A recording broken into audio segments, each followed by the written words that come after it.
धीरे बोलो, कोई सुन ना ले। ये बात हम सब के कानों में पड़ी होगी और हमारे मुंह से भी निकली होगी, लेकिन सोचने की बात यह है कि ये वाक्य कब कब हमारे मुंह से निकलता है और कब कब हमारे कानों में पड़ता है, क्योंकि ऐसे कम ही गुप्त राज होते हैं जो हम दूसरों के कानों में पड़ने नहीं देना चाहते। अक्सर परिवार में अशांति का कारण हम स्वयं ही होते हैं। हम इस बात को देख पाए भले ना देख पाए, पर ये असल सत्य है, क्योंकि जाने अनजाने मूर्खतावश हम खुद ही अपनी वो बातें दूसरों को बता देते हैं जो हमें कभी नहीं बतानी चाहिए। और वही बातें जो जाने अनजाने हमने किसी दूसरे के सामने बता दी थी, वही हमारे दुख का कारण बन जाता है, वही हमारे झगड़े का कारण बन जाता है। और फिर बाद में हमें पछतावा होता है कि मुझे ये बात किसी को बतानी नहीं चाहिए। जो मैं तुम्हें 7 बातें बता रहा हूं जो भूल कर भी किसी को मत बताना। और इन बातों का अनुसरण करते हुए तुम बाहर से मिलने वाले दुखों को तो दूर कर ही सकते हो जो बेवजह दुनिया की वजह से तुम्हारे अंदर पनपते हैं। पहली बात जो किसी को नहीं बतानी चाहिए वो है अपनी मजबूरी। अपनी मजबूरी का दिखावा करके दूसरों का दया पात्र बनके उनकी सहायता लेने की गलती कभी मत करना। हो सकता है कि आज वो तुम्हारी मजबूरी देखकर तुम्हारी सहायता करते, लेकिन कल वो तुम्हारा फायदा उठाने से भी नहीं चूकेगा, और अगर फायदा भी नहीं उठाया तो दूसरों के सामने तुम्हारा मजाक बनाने में वो आदमी कभी नहीं चूकेगा। इसीलिए कभी भी अपनी मजबूरी का दिखावा मत करो। अगर घर में 2 रोटी है, सूखी रोटी है, तो वही खाकर सो जाओ, लेकिन दूसरों को इसके बारे में भनक तक नहीं लगनी चाहिए। जरा आप खुद सोचो, मजबूरी बताने का क्या प्रयोजन होता है एक इंसान का? या तो वो दूसरों से सहानुभूति हासिल करना चाहता है या उनसे कोई आर्थिक मदद चाहता है।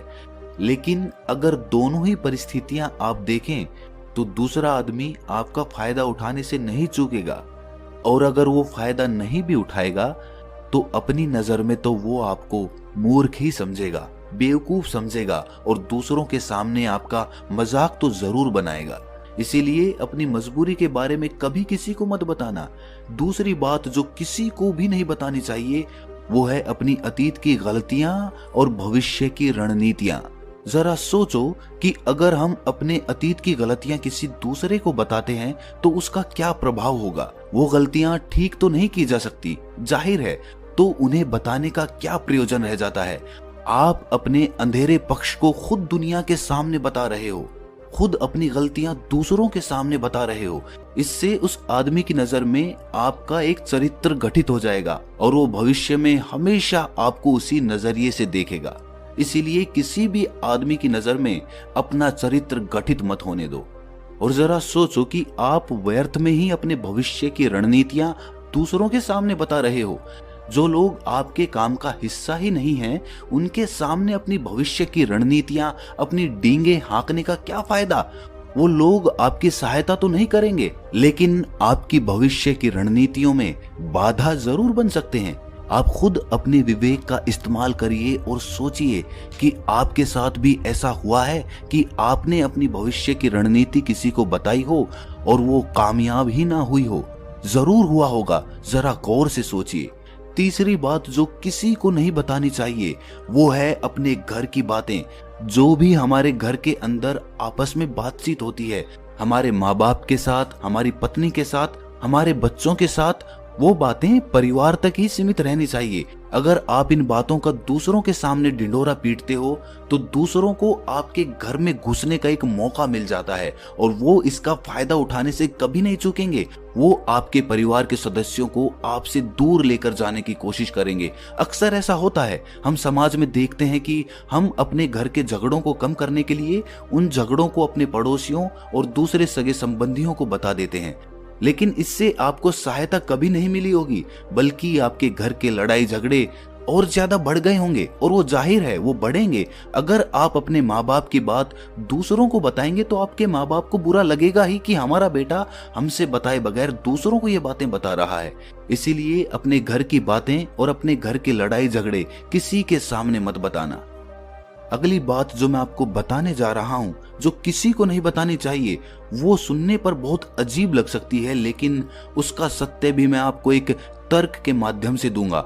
मैं कहता हूं कि अपनी आमदनी किसी को मत बताना। अब अपनी आमदनी ना बताने के पीछे क्या प्रयोजन हो सकता है? जरा सोचिए कि आप अपनी आमदनी अपने दोस्तों को बता देते हैं, तो जब आपके दोस्तों को जरूरत पड़ेगी तो वो सिर्फ आपको ही याद करेंगे, क्योंकि उनको पता है कि अगर आपकी आमदनी ज्यादा अच्छी है तो आप ही उनकी मदद कर सकते हैं, और इसीलिए ज्यादा लोग आपसे सहायता मांगेंगे। और जब आप उनकी सहायता नहीं करेंगे तो वो सोचेंगे कि इस आदमी के पास पैसे हैं, मेरी सहायता कर सकता है, लेकिन ये सहायता कर नहीं रहा है। और इसीलिए आपकी आमदनी आप दोनों दोस्तों के बीच एक झगड़े का कारण हो सकती है। कम आमदनी होगी तो लोग मजाक उड़ाएंगे और ज्यादा होगी तो सहायता मांगेंगे। तो अपनी आमदनी बताने का कोई प्रयोजन नहीं है। अगली बात जो मैं आपको बताने वाला हूं उसे अपनी गांठ बांध लेना और किसी को ये बात मत बताना। अपनी कमजोरियां और अपनी ताकत। अक्सर इंसान को पता नहीं होता है कि उसकी कमजोरी या उसकी ताकत क्या है, लेकिन अगर आपको अपनी कमजोरी और अपनी ताकत पता है तो पहली बात तो आप बहुत ही बुद्धिमान आदमी हैं, और दूसरी बात कि आपको ये बातें किसी से साझा नहीं करनी है, क्योंकि अगर आपकी कमजोरियां दूसरों को पता चल गई तो वो आपकी कमजोरियों का फायदा उठाएंगे, और अगर आपकी ताकत पता चल गई तो वही ताकत आपकी कमजोरी बन जाएगी, क्योंकि वो ताकत दूसरे आदमी को पता है और वो ताकत की काट भी ढूंढ ही लेगा।